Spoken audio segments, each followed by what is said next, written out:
Hey guys, Digital Lifestyle here. Hope you're all doing well. I've got a video to play for you. I'm not going to say too much about it because it's one of those videos where if you say too much, especially if what I want to say, you know the score, censorship and all this bullshit.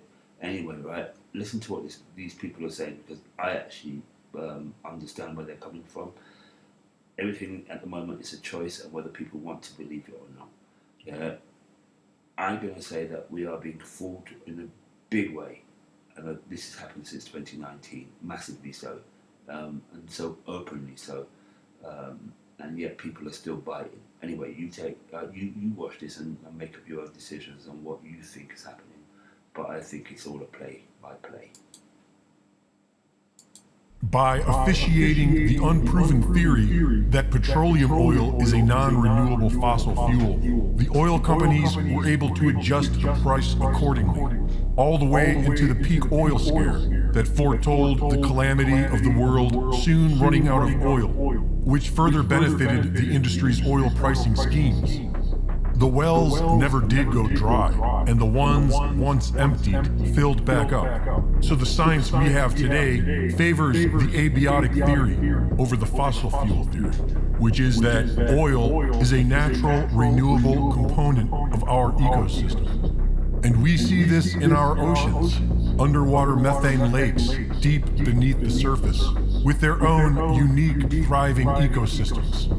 And so the story changed from the world will soon run out of oil to the world will most certainly end if we don't stop using oil. And because nobody seems to know what science is anymore, and most people just do as they're told, the world is about to end for millions of people, and probably more, because our civilization is built upon fossil fuels, and the powers that be are turning them off. Winter is coming, and Germany is set to be very cold. Angela Merkel saved her political career by appeasing the anti-nuclear movement and shutting down Germany's nuclear power. Out of 17 plants, they have already shut down 11 and are still in the process of shutting down the rest, removing 25% of their power without anything to replace it, because their Green Deal turned out to be a failure.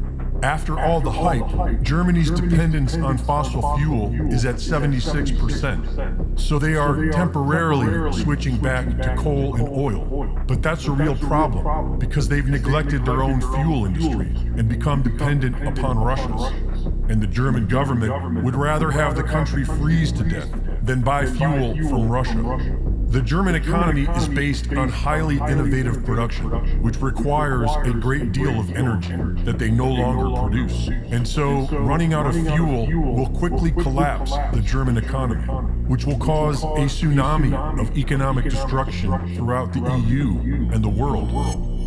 And the German government is letting it happen. They could leave some nuclear plants online, but they still plan on shutting it all down by the end of this year to stay green. Some anti-carbon environmentalists are saying that nuclear power is the greenest option.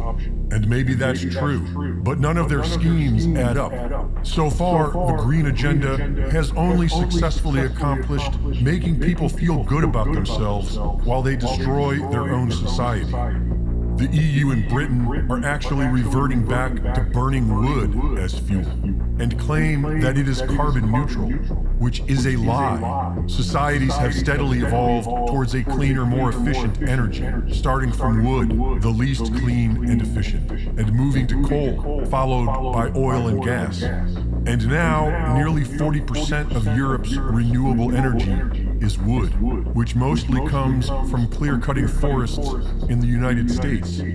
This new Green Deal is a complete lie. It's just another part of the creepy elite's Great Reset. These elite bloodlines want a new cashless society, but one more like the Middle Ages, which for these spoiled is the good old days. And if they succeed, it looks like Germany will get there first. And in the midst of all this chaos, the German government is focused on allowing children aged 14 and older to change their gender and first names without parental permission, once a year for as often as they want.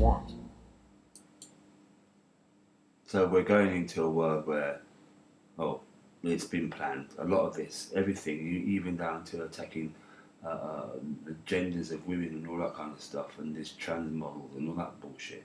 It's just ridiculous. Anyway, right, I'm going to go over to a video with from Squawkbox, I believe it is, and what they're talking about in terms of jaw-dropping number, that the unemployment figures, they've definitely changed the definition of that, or trying to change the definition of that. Everybody knows we're in a recession. It's, they're slowly coming out and saying, oh, we're likely to have a recession. Oh, yes, in the next 15 months, the Bank of England came out and said, oh, yeah, we're likely to be in a recession. And then you had certain other members of our government coming out and saying, oh, yeah, recession, talking about we are going into recession, or we're likely to have one, but we can avert it. You know it's all bullshit, right? You know they're talking out of their backsides, right? This is just crap what these people talk. They know what's going on. They've already planned this whole thing. Hence, we had what happened in 2019.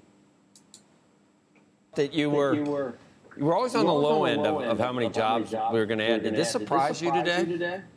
It totally surprised me. I mean, this is a jaw-dropping number. There has never been a time when we got the unemployment rate down this low where we're adding 500,000 jobs. I mean, I thought that given all the rate increases that we would probably have a disappointment or a miss. You're never going to hear me criticize a jobs number where we got 500,000 jobs.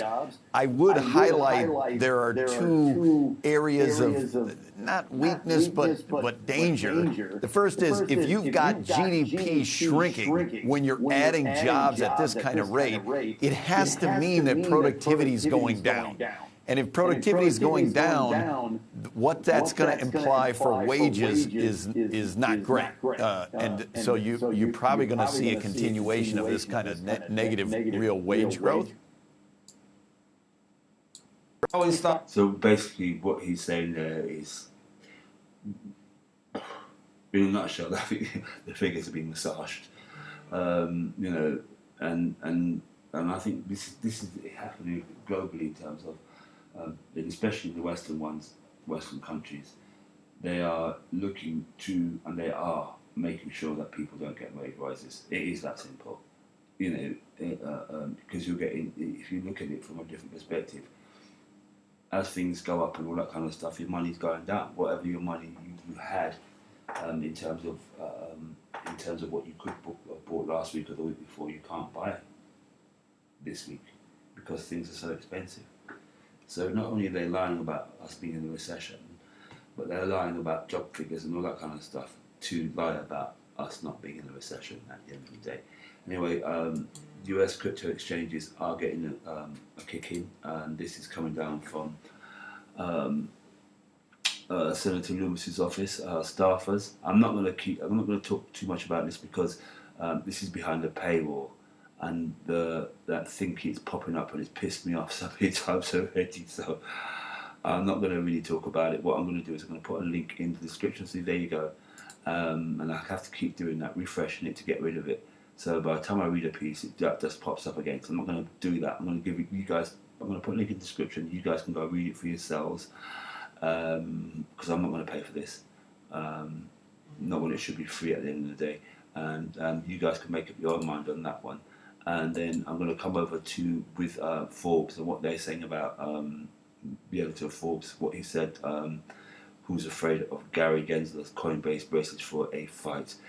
Basically, as we know, the SEC has, it's just basically going after anything. I think it's losing its case with Ripple, but then they put themselves in that position. They didn't have to. And now they're going after exchanges. And I believe John Deaton did mention this, that if people think Ripple was just the first start of it all, they are going to go after exchanges, is the next port of call. And so said, so done. So anyway, I'm just going to read a little bit. If it wasn't clear enough already that the SEC chair, Gary Gensler, views most cryptocurrency tokens as securities from the many times he's said so. 2 weeks ago, the SEC began walking the walk instead of talking. It charged former Coinbase product manager with insider trading, and in its complaint listed 9 specific tokens as unregistered securities. It took me like the biggest crypto, right, it looks like to me the biggest crypto news of the summer so far, with the most wide-reaching implications for the industry. The 9 tokens, AMP, Rally, Drevodex, XY, Rare Governance Token, RGTLCX, and I actually bought some LCX. Power DX, and I have no Chromatica. Yeah, sounds like it. Chrome. I haven't heard of most of these. Lux, I went in and got because LCX. I went and got it because I heard one of the guys I follow on Twitter, not Twitter, on YouTube talking about it, and he was giving it some good really a good talk up on it. So I did a little bit of research and I actually did a video on that. So I actually bought some of those. The 9 projects behind these tokens have been conspicuously silent in response to the SEC fingering them. Coinbase has not. The Coinbase blog post from Chief Legal Officer Paul Grewal was titled "Coinbase does not list securities, end of story." The reason why they're coming out with that, because think about it, Coinbase is on the stock exchange. It had to go through the SEC in the first place, and Coinbase has always been compliant. And the fact is, Coinbase allowed these tokens to be on that platform in the first place, a lot of them. And then it's like saying, oh no, you can't have them, now they're securities, come on. You know, what's going on here? People need to wake up to this bullshit from the SEC. And I'm going to play you a little bit of a video which from Kevin O'Leary. He is Mr. Wonderful. He is quite up there in the cryptocurrency space, but he actually went and had some conference or something where he talked to, I think, 50 senators from different states, and I think you guys need to hear this. I'm going to have to go back here slightly because, like, oops, let's go back. Because the first video messed up, so I'll have to play this one again. Hopefully this one works. Just told me that you had just like half an hour ago gotten back from NCSL Legislative Summit in Denver, Colorado, where you had legislators from pretty much all 50 states coming together and talking about crypto, whereas 2 years ago nobody was talking about crypto. Why do you think legislators around the country are now talking at length about the cryptocurrency markets? Well, they invited me to address all the legislators. It was a remarkable summit because they haven't had it for 2.5 years because of COVID. So they had full attendance from all over. Every state was there. It was like a national convention, bipartisan, I might add, both red and blue states in full attendance. And they wanted me specifically to talk about the crypto market and the new digital economy that's emerging in America, a lot of direct consumer.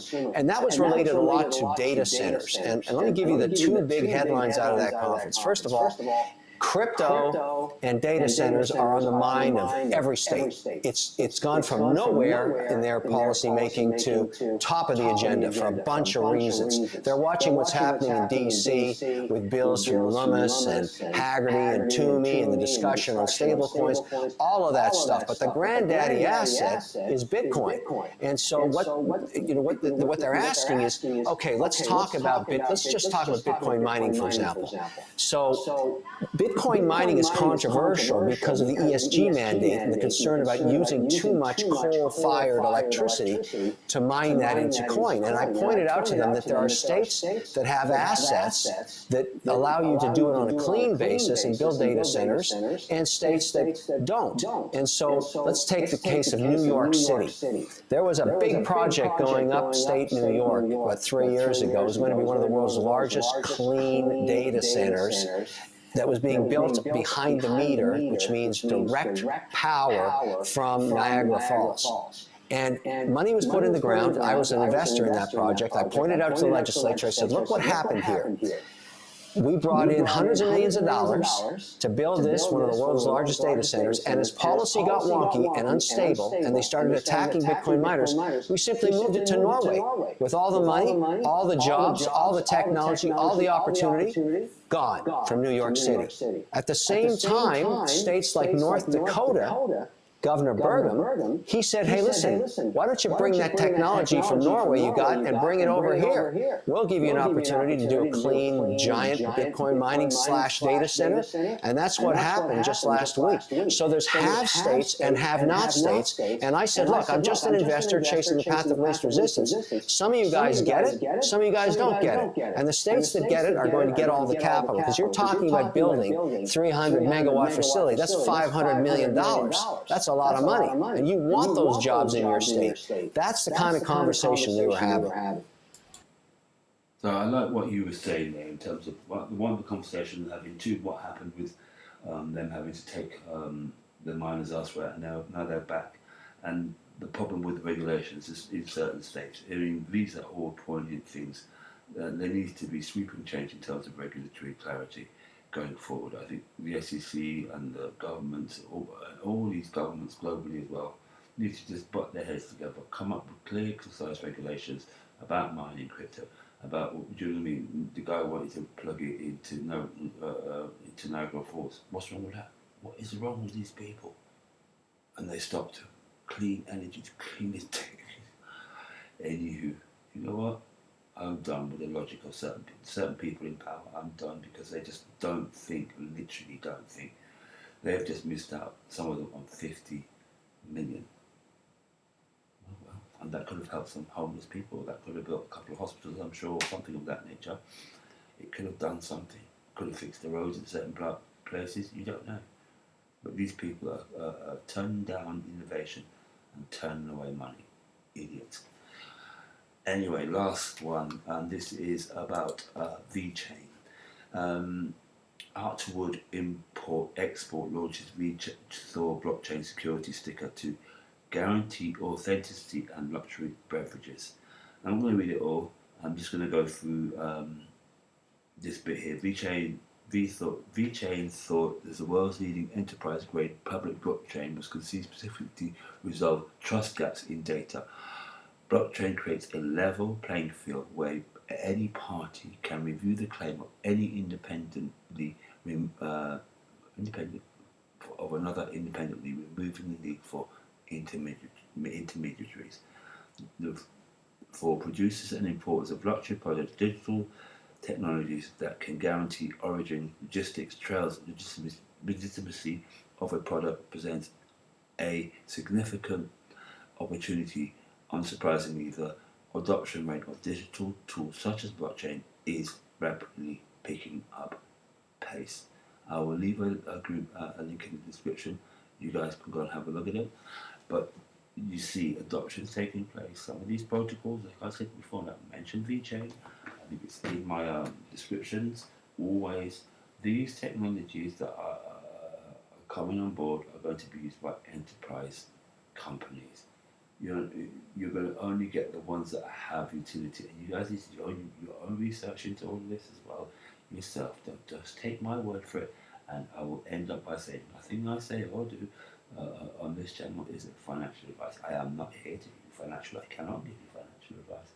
And the last thing I will say: don't get scammed, get regulated, and don't listen to people on this channel making comments about how much money they've made doing trades.